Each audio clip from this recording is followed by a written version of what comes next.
우리 오늘도 말씀 나누기 전에요. 가슴에 손을 얹고 두 눈을 감고 천천히 함께 고백하며 기도합니다.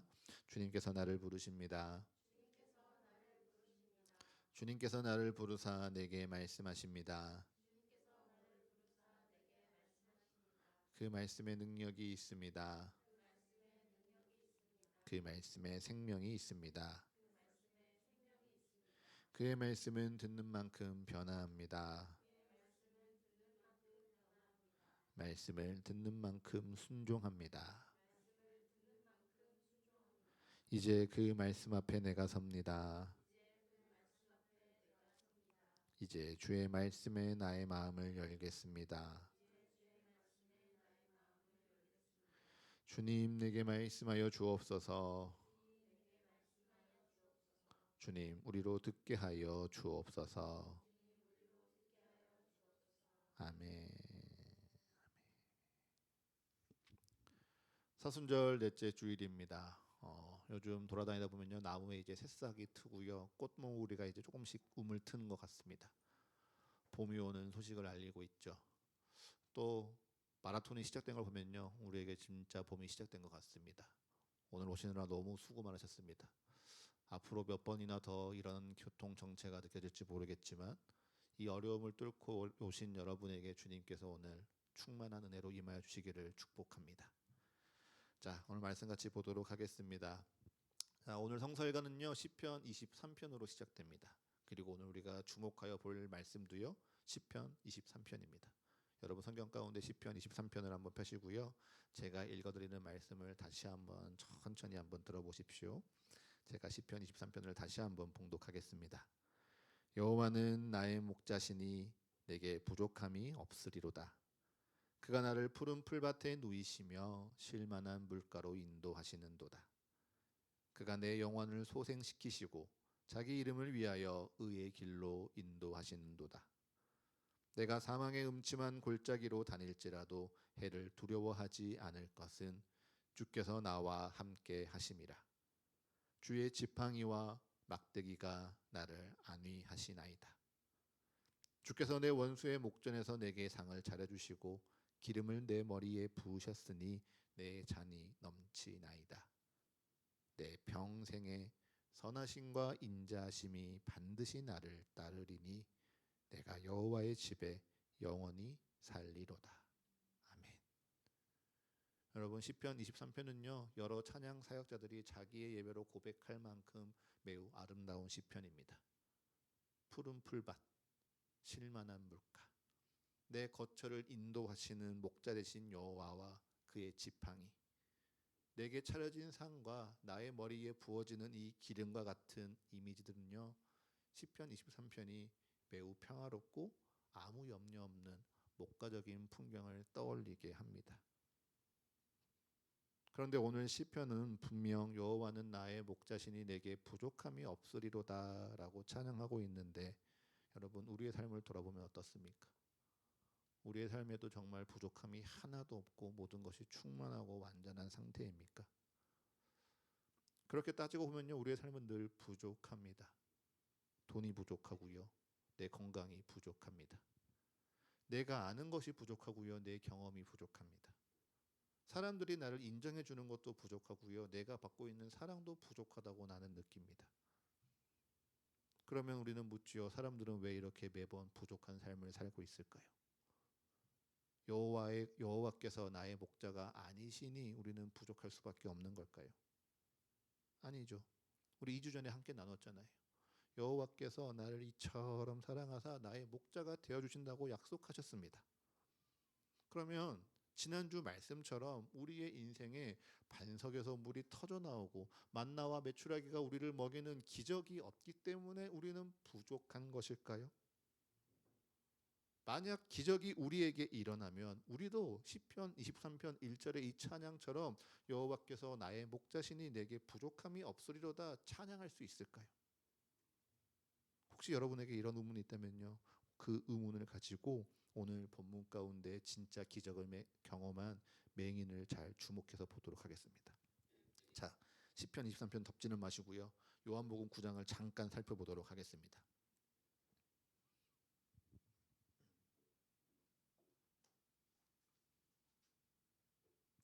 자, 요한복음 9장 1절의 말씀을 보면요. 이 사람이 날 때부터 앞을 보지 못하는 맹인이었다라고 설명합니다.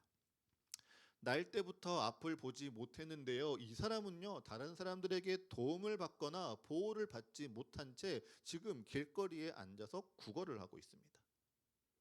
사람들이 그를 돕는 것이 아니라요, 제자들이 그러했던 것처럼 이 사람이 보지 못하는 죄가 그의 죄이냐 혹은 부모의 죄이냐 따져 물으면서요, 이 사람의 비참한 현실이 다른 사람들의 입에 오르내리면서요, 그저 가십거리로 소비되고 있죠. 그런 그에게 3절, 하나님이 하시는 일을 나타내고자 예수님이 직접 찾아오셨습니다. 땅에 침을 뱉으시고요, 진흙을 이겨서요 그의 눈에 바르시고 실로암 못에 가서 씻으라 말씀하시니 그가 곧 밝은 눈이 되었죠. 여러분 좀 근데 저는 상상해 보면 지저분해 본 것 같습니다. 예수님은 그냥 손에 눈을 대시고요, 보이라 말씀하셔도 충분히 보게 되었을 텐데 굳이 땅에 침을 뱉고 그것을 진흙으로 개어서 눈에 바르는 이 모습이요, 좀 지저분해 보일지도 모릅니다. 그런데 이 기적에 대해서요, 성경학자들은요, 창세기의 창조가 지금 우리의 눈앞에 일어났다라고 설명합니다. 창세기 1장에서 하나님이 사람을 어떻게 창조하셨습니까? 흙으로 빚으셨죠. 하나님께서 사람을 흙으로 빚으시는 것처럼요, 이제 예수님이 이 흙 가운데 예수님의 입으로부터 나오는 말씀을 더하셔서 그의 눈에 바르시니 그의 눈이 새롭게 창조되는 역사라 요한복음 9장을 해석하죠. 그래서인지요, 보지 못하던 자가 보게 되는 이 기적은요, 오직 예수님만 행하셨던 기적입니다. 구약의 말씀과 신약의 말씀을 비교해서 보면요, 죽은 자가 다시 살아나는 기적은요, 구약에도 있었습니다. 병든 자가 낫게 되는 기적도요, 구약에 분명히 있었습니다. 그런데 유독 눈먼 자가 다시 보는 기적은요, 모든 이스라엘의 역사와 성경의 기록 가운데 오직 예수님만 행하고 계십니다. 그처럼 예수님만이 행하실 수 있는 창조의 기적을 경험한 맹인입니다. 예수님이 직접 찾아와 주셔서 내가 너의 목자가 되어 주리니 다시 보아라, 눈을 떠라, 그에게 놀라운 기적을 베푸신 맹인이죠. 그러니 이제 이 맹인에게는요, 여호와는 나의 목자시니 내게 부족함이 없으리로다 찬양하는 일만 남을 것 같습니다. 그런데 여러분, 요한복음 9장의 말씀을 천천히 읽어보면요, 이 맹인이 마주하고 있는 현실은 그저 부족한 현실의 연장뿐입니다. 오늘 말씀 9절을 보면요, 사람들이 그를 인정해 주지 않고 있습니다. 21절의 말씀을 보면요, 부모가 출교당할 것을 두려워서 그에게 일어난 기적을 함께 기뻐하기는커녕 그에게 물어보십시오, 나는 모릅니다라고 부정하고 있습니다. 그래서 이 누맹인이 어떻게 됩니까? 34절, 유대사회에서 쫓겨나서요, 다시 한번 길거리로 내몰립니다. 분명 다시 보는 놀라운 기적을 맞이하였는데 이는 여전히 부족한 자리에 서 있습니다. 여전히 사회로부터 인정받지 못하고요, 부모에게 보호받지 못합니다. 심지어 유대교, 종교로부터도 쫓겨나서요, 어떻게 살아야 할지 막막한 현실이 지금 이 기적을 경험한 맹인의 상태입니다. 그러니 여러분, 혹시 내 마음 가운데 내 인생에는 하나님이 베푸시는 놀라운 기적이 없어서 나는 여전히 부족해, 내 삶은 어려워 라고 불평하며 하나님을 원망하는 마음이 있었다면요, 여러분 그 마음에서 돌이키십시오. 우리의 삶에 놀라운 기적이 일어나도요, 우리는 여전히 부족할 겁니다. 우리의 삶의 부족함을 느끼는 이 감정은요, 하나님께서 내게 베풀어 주시는 기적과는 아무런 상관이 없습니다. 오히려 우리에게 기적이 베풀어져도요, 우리에게 놀라운 기적이 일어나도요, 우리의 시선이 바뀌지 않으면요, 우리는 늘 부족한 인생을 살 뿐입니다. 그럼 우리는 주님 앞에 다시 한번 물어봐야죠. 주님, 우리의 시선을 바꾼다는 것이 무엇입니까? 여호와는 나의 목자시니 내게 부족함이 없으리로다라는 이 말씀 앞에서 어떻게 우리가 시선을 바꿔야 합니까? 여러분은 어떻게 생각하십니까? 우리의 시선을 바꾼다는 것이 그냥 내 현실 가운데 이 상황이 내게 족하다, 나는 이 정도면 괜찮다 스스로 자족하고 위안을 삼는 그 마음, 이것이 시선을 바꾸는 것일까요? 그 질문에 들어가기 먼저 여러분은 무엇이 부족하다고 여기고 무엇을 부족하다라고 생각하고 계십니까? 사전을 찾아보면요, 부족하다의 정의는 분명합니다. 충분하지 않는 상태. 예를 들어 우리가 무엇인가 100만큼 채울 수 있을 때 내 상황이 70만큼 있으면요, 우리는 30만큼 부족하다라고 느끼는 겁니다. 그래서 세상 사람들은요, 자신의 부족한 것들을 채우기 위해 힘을 쏟고 살아갑니다. 나의 부족한 통장 잔고를 채우기 위해 일합니다. 나의 부족한 건강을 채우기 위해 운동을 합니다. 내 부족한 집의 평수를 늘리기 위해 돈을 모으고요. 내 부족한 성적과 경력을 채우기 위해서요, 공부하고 열심히 수고합니다. 이처럼 많은 사람들이요, 우리의 삶에 부족한 부분을 채우기 위해서 열심히 살아가고 있죠. 그래서 그것이 딱 100이 되면 우리는 부족함이 없다 여길까요? 사실 이 질문을 던지면서요, 제 인생에 제가 100을 다 채워본 적도 없고 제 욕심껏 100을 다 가져본 적도 없어서 저는 그러면 우리는 만족할 수 있습니다라고 확신할 수는 없습니다.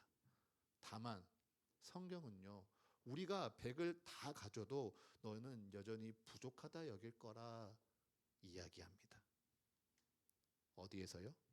바로 창세기 에덴 동산에서요. 여러분, 에덴 동산을 한번 떠올려 보십시오. 에덴 동산을 거느리는 아담과 하와는요, 완벽한 평화 안에 살았습니다. 하나님이 보호하시고 하나님이 축복하시는 에덴 동산에서요, 배가 고프면 어느 나무의 열매나 마음껏 따먹을 수 있는 삶을 살았던 것이 바로 아담과 하와였죠. 그런데 이들의 마음 가운데요, 하나님과 같이 될 수 있어 라는 뱀의 유혹이 들어오니까요, 그들이 하나님과 자신을 비교하게 됩니다. 하나님과 같이 될 수 있어? 하나님과 같이 되려면 나는 선악을 알게 하는 나무의 열매를 먹지 못하네. 모든 것이 풍족한데요, 단 하나의 결핍을 느낍니다. 그리고 그 결핍 가운데 어떻게 됩니까? 비교하는 마음이 들어오니 죄가 자라나고요, 그 죄 가운데 사망의 길을 택하는 겁니다. 여러분, 그래서 부족함은 내게 절대적으로 소유가 없어서 느끼는 감정이 절대 아닙니다. 내가 누군가와 비교할 때, 누군가와 나의 삶을 비교하며 느껴지는 그 상대적인 결핍이요, 바로 부족함입니다. 내가 고개를 들어서 여기서부터 저기까지 쭉 둘러보면서 저 사람과 나를 비교해 보면서 나는 이게 없네, 저 사람은 저게 많네, 이렇게 비교하잖아요. 우리는 절대 부족함을 벗어날 수 없습니다. 이 수평적인 시선에서 내가 벗어나지 못하면요, 나는 늘 거기서 거기인 것들만 비교하면서 끊임없이 부족함을 느끼는 겁니다. 그리고 그처럼 이 수평적인 시선에 갇힌 사람의 모습이요, 오늘 성경의 사무엘의 모습입니다. 오늘 사무엘상 16장은요, 사무엘이 뿔을 들고 베들레헴에 찾아가서 다윗에게 기름을 붓기 전 성읍의 장로들과 이새와 그의 아들들을 모아놓고 제사를 하는 장면이 나옵니다. 여기서요, 사무엘은 이새의 아들들 가운데 엘리압을 보고 단번에 반해서 이렇게 고백합니다. 우와, 여호와의 기름 부으실 자가 바로 여기 내 눈앞에 있도다. 그런데 주님은 무엇이라 말씀하시냐? 사무엘상 16장 7절은요, 이렇게 고백합니다. 제가 한번 읽어드릴게요. 여호와께서 사무엘에게 이르시되 그의 용모와 키를 보지 말라. 내가 이미 그를 버렸노라. 내가 보는 것은 사람과 같지 아니하니 사람은 외모를 보거니와 나 여호와는 중심을 보느니라 하시더라. 아멘. 여러분, 이 땅을 보는 이 수평적인 시선에 갇혀 있는 사무엘은요, 엘리압의 용모와 키를 보고 반해버렸습니다. 그런데 이것이 왜 문제이냐? 사무엘이 사울을 보고 감탄한 부분이 똑같거든요. 사무엘이 사울의 무엇을 보았습니까? 그가 다른 사람들보다 키가 더 큰 것을 보았습니다. 용모가 빼어난 것을 보았습니다. 그래서 하나님이 그에게 기름 부은다 기뻐했습니다. 그런데 사무엘상 16장 1절은 무엇이라고 하죠? 그처럼 키가 크고요 용모가 빼어난 사울이 더 이상 하나님께 예배하지 아니하고 하나님께서 그를 향하여 심판을 확정하시니 이로 말미암아 사무엘이 심히 괴로워하고 울고 있었다라고 1절은 기록합니다. 그처럼 슬퍼했던 사무엘이요 또다시 이 수평적인 시선에 갇혀서요 이세의 아들들 가운데 용모와 키가 빼어난 엘리압을 보고 이가 하나님이 선택하신 자라 주목하는 겁니다. 그런데 주님은 말씀하시죠. 사람은 외모를 보거니와 나 여호와는 중심을 보느니라. 여러분, 하나님께서는요 우리 중심을 보십니다. 여기서 누가 조금 더 잘생겼나? 누가 더 열심히 하고 있나? 누가 더 헌금을 많이 하나? 누가 더 많은 일을 잘 하고 있나?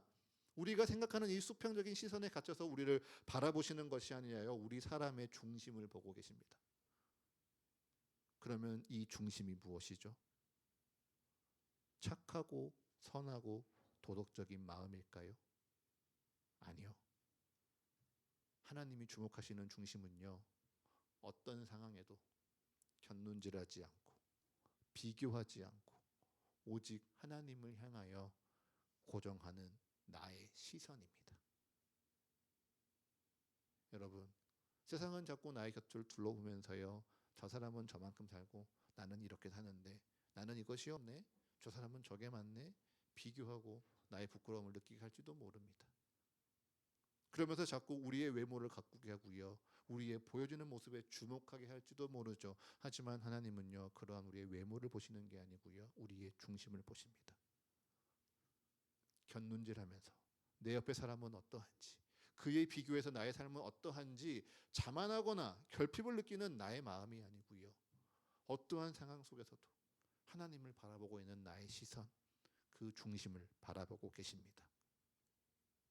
그리고요 주님께서는요 그 중심에서 언제든지 주를 바라보는 자들과 함께 마주 앉아 그의 삶과 동행하시는 겁니다. 여러분, 이 시간 기억하셨으면 좋겠습니다. 우리가 자꾸 이 땅을 비교하려는 이 수평적인 시선에서 벗어나서요 오직 하나님만 바라보는 내 마음의 중심, 삶의 중심에서 하나님을 바라보는 이 수직적인 시선이 회복되어질 때요 여호와는 나의 목자시니 내게 부족함이 없으리로다 라는 이 찬양은 우리의 고백이 될 줄을 믿습니다. 여러분, 다시 한번 시편 23편으로 돌아오겠습니다. 분명히 우리가 그렇게 고백하고 싶은 여호와는 나의 목자시니 내게 부족함이 없으리로다 라는 이 찬양은요 여러분 언제 지어진 시편인지 아십니까? 우리가 시편 23편을 느끼는 것처럼 다윗이 온 이스라엘의 왕이 되고 예루살렘이 자기네의 도성이 되어서 전쟁도 없이 그 땅을 거닐다가 와 하나님이 나를 이만큼 축복해 주셨구나, 하나님이 나를 이만큼 사랑하셨구나 라고 부족함이 없담을 느낄 때, 내게 부족함이 없음을 느낄 때 찬양하는 시편일까요? 많은 성경학자들은요 놀랍게도 이 시편 23편이 다윗이 압살롬에게 쫓겨 도망칠 때 고백한 시편이라 이야기합니다. 자기가 가장 사랑하는 아들 압살롬에게 쫓겨나고 그가 신뢰하던 신하들이 다 등을 돌리고 그에게 돌을 던지고 내가 가지고 누렸던 모든 것을 빼앗겼던 그 시절 다윗은 여호와는 나의 목자시니 내게 부족함이 없으리로다 고백하는 겁니다. 그리고 내게 부족함이 없다라고 고백하는 다윗은요 4절에 이렇게 찬양합니다. 우리 시편 23편 4절의 말씀 함께 읽도록 하겠습니다. 23편 4절입니다. 함께 읽습니다. 시작. 내가 사망의 음침한 골짜기로 다닐지라도 해를 두려워하지 않을 것은 주께서 나와 함께 하심이라. 주의 지팡이와 막대기가 나를 안위하시나이다. 아멘. 여러분, 지금 읽은 4절과요 2절의 말씀을 한번 비교해 보십시오. 눈에 띄게 다윗이 고백이 달라지는 지점이 한 가지가 보일 겁니다. 2절과 4절의 말씀. 다윗이 여호와를 무엇이라고 고백하고 있습니까? 주. 2절에서 그가 푸른 풀밭에 나를 누이시고 그가 나를 쉴만한 물가로 인도하셨다 고백하는 그 고백이요, 4절 주로 변화야 됐습니다. 여러분, 이 변화는요 엄청난 변화입니다. 다윗 또한 이 수평적인 시선에 갇혀 살 때는요, 그저 주님은 나를 푸른 풀밭에 누여주시는 분, 나를 쉴만한 물가로 인도해 주시는 내 소원 성취기, 나의 임시 도움이 그저 나를 도와주시는 분에 불과했습니다. 그러나 그가 이제 정말 이 수평적인 시선에서 벗어나서요, 마음의 중심에서 하나님을 바라볼 때 하나님은요 그의 삶의 모든 것이 부족함이 없도록 함께 하시는 사랑의 주님이 되었습니다. 아무것도 없고 내 마음에 어려운 뿐이고 내 일이 어떻게 될지 몰라서 캄캄하고 막막한 그 자리에서요, 다윗이 마음의 중심에 하나님을 향하여 시선을 고정하니 여호와는 나의 주님이시요 나의 목자이시니 내게 부족함이 없으리로다 고백하는 것입니다. 여러분, 놀랍지 않습니까? 모든 것이 풍족하고 모든 것이 충분하고 모든 삶이 나의 삶의 제일이어서 그의 인생에 부족함이 없는 게 아닙니다. 나의 목자 되신 주님이 나와 함께 하신다는 이 관계의 충만함을 느끼니까요, 다윗이 모든 것이 없을 때, 모든 삶이 괴로울 때요, 나는 부족함이 없으리로다 고백하는 것입니다. 사랑하는 서가의 가족 여러분, 오늘 우리가 꼭 기억해야 할 것이 바로 이것입니다. 우리의 시선이 우리의 소유에 묶여 있을 때는요, 우리는 언제든지 부족함을 느낄 겁니다. 저 사람은 저런 백을 들고 다니네. 저 사람은 벌써 저런 차를 몰고 다니네. 저 사람들은 뭘 하는데 나는 못하고 있네. 내 수평적인 시선에 끊임없이 좌우를 두리번거릴 때는요, 우리는 절대 부족함을 벗어날 수 없습니다. 허나 거기로부터 내 눈을 들어서요 주를 바라볼 때, 내 마음의 중심이 하나님을 향하여 고정될 때 우리는 주님을 나의 진정한 주요 목자라 고백하게 되고요, 그 사랑의 충만한 관계 안에서 내게 부족함이 없으리로다 라는 찬양이 나의 고백이 되는 것입니다. 그리고 여호와께서 진정 나의 목자가 되시니 내가 사망의 음침한 골짜기를 다닐지라도 내가 해를 입을까 염려하거나 내가 여기서 머무를까 두려워하는 것이 아니라 하나님으로부터 내려오는 놀라운 평강이 우리 안에 차고 흘러 넘칠 줄을 믿습니다. 여러분, 이 은혜를 우리에게 알려주시기 위해서요, 예수님께서 십자가의 길을 걸으시는 사순절입니다. 제가 거듭 강조하고 있죠. 이번 사순절은요, 주님의 말씀이 자꾸 우리의 마음을 직면하게 합니다. 너희 안에 이러한 연약함을 가지고 주님께로 나아오라 우리를 자꾸 초대합니다. 우리에게요, 다른 사람을 비교하는 시선을 포기해라, 갖지 말아라 하는 것 참 어렵다는 거 저도 압니다. 목사들도요 비교합니다. 목사님들끼리 같이 모여서 교제를 하잖아요. 그러면 자연스럽게 교회 상황과 지금 여건들을 이야기합니다. 그러면 어떤 사람들은요 마음이 우쭐해지기도 하고요, 어떤 사람은 마음에 주눅이 들기도 합니다. 비교하면서 느끼는 당연한 그 부족함 앞에서요 연약한 본성들이 드러나는 거죠. 목사들만 그럴까요? 예수님에게도요 그러한 본성이 분명히 있으셨을 겁니다. 예수님은 하나님의 아들이시지만 또 참된 인간이시기에 우리가 느끼는 이 비교하는 감정을요 충분히 느끼셨을 겁니다. 그리고 그러한 가운데 유혹도 받으셨겠죠. 생각해보면요, 예수님의 주변에는 형편없는 사람들 뿐입니다. 은혜가 필요할 때는 찾아왔다가 자신의 은혜가 채워지면요 자신의 삶의 자리로 돌아가 버립니다. 아무리 말하여도 듣지 못하고요, 아무리 가르쳐도 깨닫지 못하는 제자들만 그의 주변 가운데 있습니다. 그와 비교해서 종교 지도자들은 어떠합니까? 율법과 종교적인 권위를 내세우는 그들 곁에는요, 그의 말 한마디에 모든 것을 다 바치며 순종하는 사람들만 모여 있습니다. 예수님은 그래도 하나님의 뜻을 따르고 있어서 이 길을 가는데 지금 오늘 밤 어디서 자게 될까 염려하시는데요. 율법적인 권위에 앞세우는 이 사람들은요, 그 권위에 힘입어서요, 안락하고 풍족한 삶을 살아갑니다. 그래서 예수님이 걸으시는 이 십자가의 길 위에서 사탄은 끊임없이 유혹합니다. 옆으로 한번 돌아봐. 저런 삶이 낫지 않아? 저런 죄인들을 위해 십자가에 오르는 것이 과연 지혜로운 일이야? 만약 예수님이 그 유혹에 넘어져서요, 그냥 이 땅을 바라보는 이 수평적인 시선에 갇히셨다면요. 그래서 예수님이 종교 지도자들을 보시고 그들의 삶과 비교하며 그의 마음에 부족함을 느끼셨다면요, 아마 예수님은 십자가에 오르시지 못했을 겁니다. 허나 예수님은 그 마음의 중심에서요, 하나님께 그 시선을 고정하셨습니다. 예수님이 서 있어야 하는 그 자리에서 예수님은 마음의 중심으로 하나님을 바라보셨습니다. 그리고 세상을 이처럼 사랑하사 온 만물을 구원하시기 위하여 그의 독생자 아들을 이 땅에 보내시고 십자가에 달리시길 원하시는 그 하나님의 뜻에 그의 시선을 맞추니 우리 예수님은요, 십자가의 길을 끝까지 걸으시고요, 부활하시는 은혜를 우리에게 보여주셨습니다. 사랑하는 성화의 가족 여러분, 이 걸음이 우리의 걸음 되기를 축복합니다.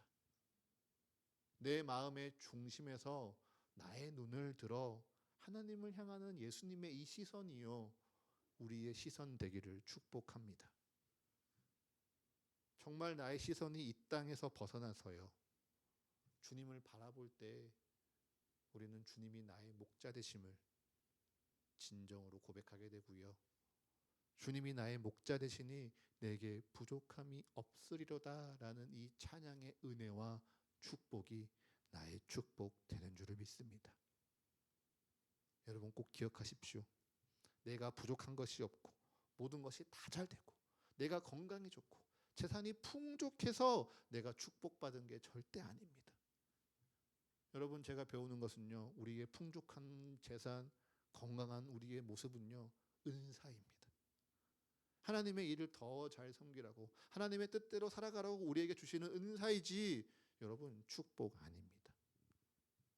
그것을 축복이라 여기고 자랑하면요, 그러한 것들은요, 언제든지 하루아침에 무너질 허망한 것들이고요, 누구보다 더 많다라고 자랑할 수 없는 헛된 것들입니다.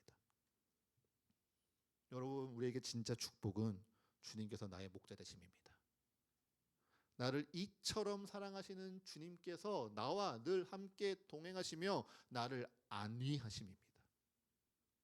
그리고 그 주님을 내가 바라보며 주님과 함께 동행하니 내게 부족함이 없으리로다 고백하는 우리의 믿음의 고백이요, 내 중심의 고백이 진짜 축복입니다. 그 믿음의 고백이에 주님 함께 하실 때 우리는 주님과 더욱 사랑의 관계 가운데, 믿음의 관계 가운데 굳건해질 줄을 믿습니다. 말씀을 정리하겠습니다.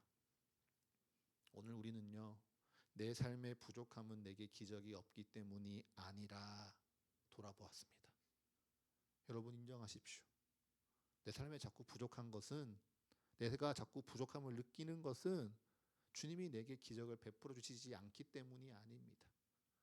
그것은요, 나의 시선이 이 땅의 소유에 매여 있기 때문입니다.